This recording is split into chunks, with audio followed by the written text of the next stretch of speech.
Halo kaum intelektual sekalian. Beberapa hari yang lalu, sahabat saya atau teman saya bertanya, apa perbedaan daripada ritualis dan religius dogma gitu? Apa perbedaan di antara ketiganya?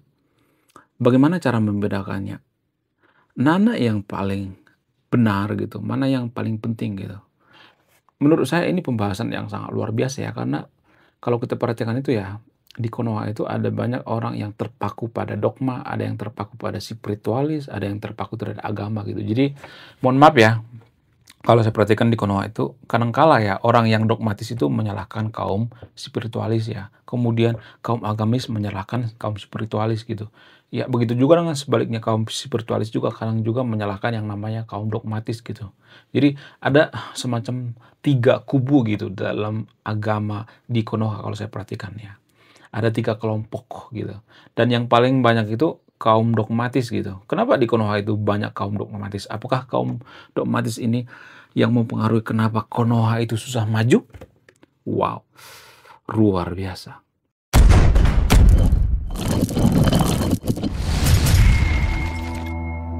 Sebenarnya kalau boleh jujur ya, sangat sederhana mau menganalogikan atau menjelaskan apa itu spiritualis, apa itu religion, kemudian apa itu yang namanya dogmatis ya. Kalau kita ibaratkan dengan kapal laut ya. Kalau religion atau agama itu kita ibaratkan dengan nahkoda gitu, seperti pendeta, seperti ustadz, pemuka-pemuka agama gitu.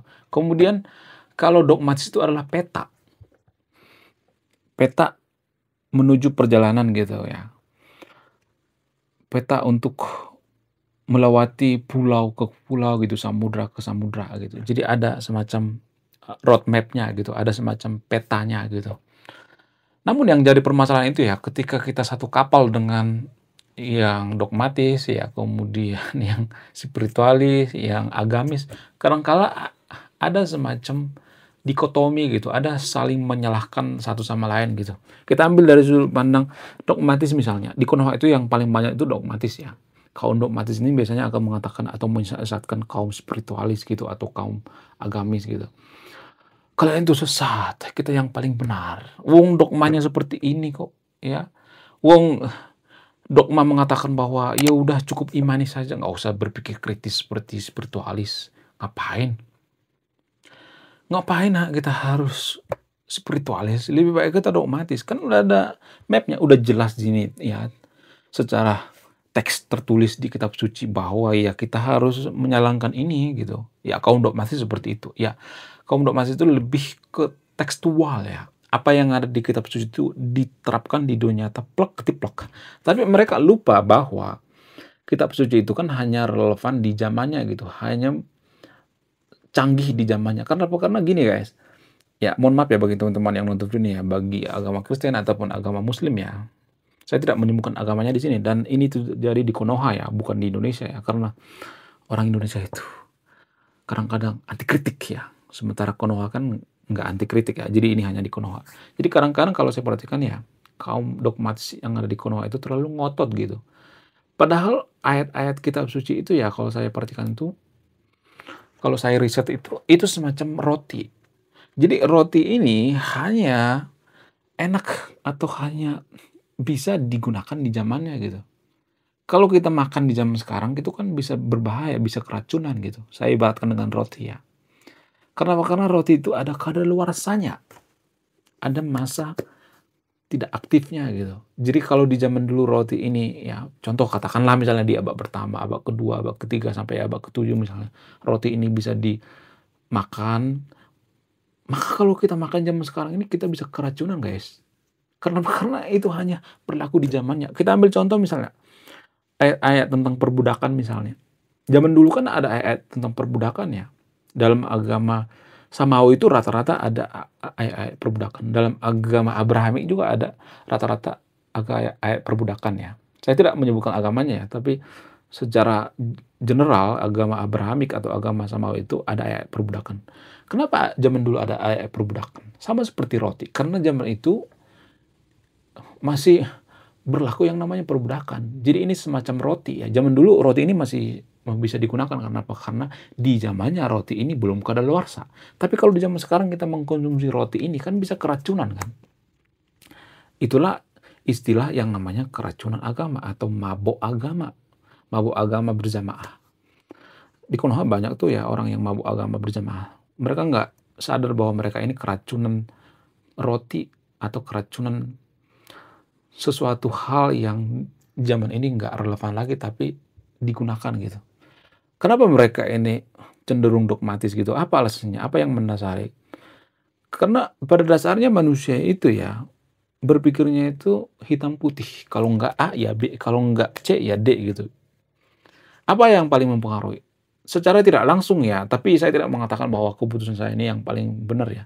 Karena didikan, karena di sekolah kita itu terbiasa kita dididik untuk mencari jawaban A benar, C salah gitu. Hanya ada satu jawaban yang benar. Jadi nggak boleh seperti itu guys, nggak boleh.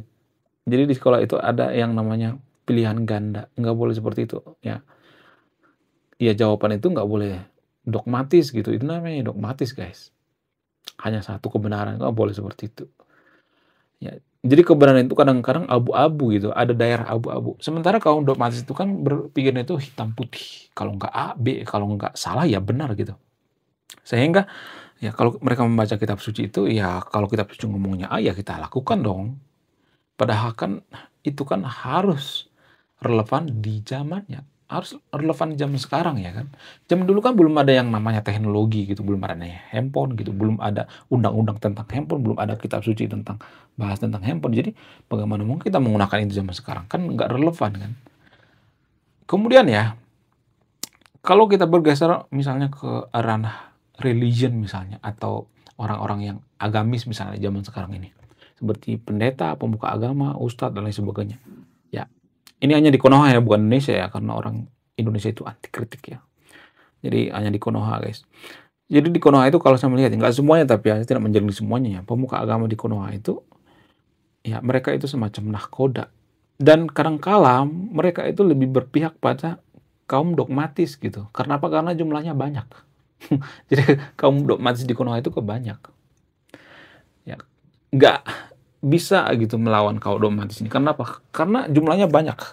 Jadi demokrasi itu kan dirancang untuk suara terbanyak. Jadi kalau suara terbanyak mengatakan bahwa ini salah, ya udah mereka ngikut gitu. Walaupun pemuka agamanya kadang kala berpikir bahwa ini nggak benar gitu, tapi demi kelangsungan hidup gitu ya, demi kelangsungan kapalnya daripada kapalnya dirusak ya kan, daripada orang-orang pada lari ya lebih baik kita ya menahkodai kapal ini dengan apa? Dengan cara menuruti ya apa yang dilakukan oleh kaum dogmatis ini. Jadi kaum religi itu biasanya mereka mencari apa yang disukai oleh kaum dogmatis ya. Itu yang saya perhatikan di Konoha. Sehingga kadang-kadang mereka ini pragmatis gitu. Kadang-kadang mereka ini ya nggak semuanya tapi ya kadang-kadang mereka ini cari aman gitu. Ya gimana lah biar nggak ribut gitu. Kalau misalnya di suatu kapal itu ya kapal besar itu banyak orang ribut gitu. Kaum dogmatis, oh ini sesat, oh pemuka agama sesat, oh ini nggak boleh dan sebagainya. Mereka lebih cari aman gitu. Mereka tidak mau mengeksplor sampai ke tahap spiritualis biasanya. Saya tidak sedang membela tahap spiritualis di sini ya, tapi ya berdasarkan fakta, berdasarkan data ya seperti itu ya kalau saya perhatikan itu ya. Kemudian kaum religion atau kaum agamis ini kalau saya perhatikan kadangkala dimanfaatkan oleh para penguasa gitu. Siapa itu penguasa? Penguasa itu pembuat kapal itu sendiri gitu. Ya atau kaum Borgius atau ownernya gitu. Jadi kadang-kadang owner daripada kapal ini, kapal pesiar ini, mereka lebih menuruti yang namanya ownernya gitu. Lebih menuruti yang namanya kaum Borgius itu atau pemodal gitu. Kadangkala pemuka agama ini ya mereka bisa dimanfaatkan untuk apa? Untuk kepentingan politik ya, untuk kampanye gitu. Kalau ada masalah mereka dimanfaatkan, ditaruh di garda terdepan biasanya. Kalau di Konoha itu pemuka-pemuka agama itu diperalat sebenarnya untuk apa? Untuk meraup suara gitu. Ya, untuk apa? Untuk supaya kita itu seakan-akan ya negara paling agamis gitu, negara paling soleh sedunia gitu. Maka ditempatkanlah pemuka-pemuka agama itu di tempat yang paling strategis gitu. Mereka dikasih jabatan gitu, walaupun mereka nggak ngerti permasalahan di negara ini, tapi mereka ditempatkan di tempat-tempat yang paling strategis. Bahkan mereka dikasih pertambangan gitu ya, dikasih ya jatah tambang biar apa? Biar mereka ini diam gitu. Jadi pemuka-pemuka agama ini sebenarnya, mohon maaf ya, di Konoha ya, mereka ini memanfaatkan yang namanya posisi mereka karena mereka menganggap bahwa pemuka agama itu diakui di Konoha ya, pemuka agama itu didengarkan suaranya, sehingga mereka memanfaatkan ini gitu ya. Jadi sebenarnya apa? Sebenarnya kan ujung-ujungnya demokrasi. Demokrasi ini kan dimanfaatkan oleh para pemuka agama ya untuk meraih suara. Maka para politisi-politisi atau owner-owner daripada kapal itu mereka memanfaatkan, memperalat pemuka agama. Jadi pemuka agama ini atau nahkoda ini disuruh untuk membelok ke kiri, disuruh membelok ke kanan gitu untuk tujuan kelompok mereka gitu, tujuan kelompok tertentu. Nah, itu ya kelompok religius ya. Sekarang kelompok spiritualis. Kelompok spiritualis ini yang paling merasakan deruan ombak gitu. Kemudian suara-suara air gitu, rasanya gimana cara berlayar gitu. Jadi spiritualis itu lebih ke rasa gitu. Ya, mereka sudah melewati tahap dogmatis, melewati tahap religion, ya. Mereka sudah nyampe ke tahap spiritualis, ya. Biasanya ya orang-orang yang spiritualis ini mereka tidak menyesatkan agama lain gitu. Ya, maksudnya gini guys, mereka tidak seperti kaum dogmatis gitu. Oh ini nggak boleh, oh ini nggak boleh, nggak seperti itu ya. Mereka sudah nyampe ke pemahaman yang lebih tinggi lagi. Biasanya orang-orang seperti ini ya, berpikirnya itu rasional, logis, dan kadang-kala ya saking spiritualisnya mereka kadang disesatkan oleh kaum dogmatis gitu. Kita ambil contoh misalnya ya, contoh ya. Ada seorang pejabat misalnya di Konoha. Katakanlah nama pejabat ini K misalnya, inisialnya K misalnya. Nah, si K ini saking spiritualnya, dia mengadopsi budaya-budaya leluhur misalnya, leluhurnya gitu. Atau kepercayaan-kepercayaan leluhurnya, saking spiritualisnya gitu. Karena dia berpikir bahwa ya ujung daripada orang yang beragama itu tahap spiritualis gitu. Sehingga dia berpikir ya nenek moyang kita atau leluhur kita juga sebenarnya menyembah yang namanya Tuhan kok, nggak jadi masalah. Agama-agama dari luar juga menyembah Tuhan, kan sama-sama menyembah Tuhan, bukan menyembah setan, nggak jadi masalah gitu. Ya sementara kaum dogmatis berpikir bahwa agama lokal ini sesat gitu. Kenapa sih ini politisi menyembah agama tradisional, kenapa nggak menyembah agama luar aja? Kenapa cara berpakaiannya seperti agama tradisional? Ya agama tradisional kan sesat gitu. Agama tradisional itu menyembah pohon gitu. Jadi kaum dogmatis biasanya berpikirnya seperti ini guys. Ya sehingga kaum spiritualis ini kadang-kadang disesatkan gitu. Nah ketika politisi yang sudah nyampe ke pemahaman spiritualis ini, ya contoh misalnya nih ya, contoh ya, dia tidak korupsi, dia memanfaatkan anggaran itu untuk kepentingan masyarakat, kemudian dia menutup tambang misalnya karena tambang ini merusak alam gitu ya, banyak korban jiwa ya, tidak manusiawi dan sebagainya. Kemudian dia didemo besar-besaran oleh masyarakat, didemo, oh ini pejabatnya pejabat klinik gitu, misalnya katakanlah misalnya gubernur klinik, oh ini gubernurnya nggak bener ini, oh ini gubernurnya sudah melenceng dari nilai-nilai agama kita, melenceng dari norma-norma, melenceng dari akidah misalnya gitu. Jadi kaum dogmatis ini nggak bisa gitu melihat agama itu dari sudut pandang warna yang berbeda gitu. Mereka tidak melihat ranah abu-abu. Ya kalau nggak salah ya benar gitu. Mereka berpikir bahwa pemuka agama ini atau katakanlah misalnya nih ya pejabat inisial K ini sudah melenceng dari akidah gitu, sudah melenceng daripada nilai-nilai agama. Oh, sudah sesat lagi. Oh, ini sudah membawa kita ke agama-agama tradisional. Oh, udah nggak benar lagi. Padahal agama tradisional maupun agama dari luar itu tujuannya sebenarnya apa ya? Tujuannya untuk berserah diri kepada Tuhan. Berserah diri kepada Tuhan itu ya menjaga alam itu, menutup pertambangan kalau bila perlu ya. Pertambangan yang tidak perlu maksudnya yang tidak manusiawi, kemudian menjaga alam biar nggak longsor, biar nggak banjir gitu, kemudian nggak korupsi, ya nggak makan duit rakyat. Itu sebenarnya orang yang beragama.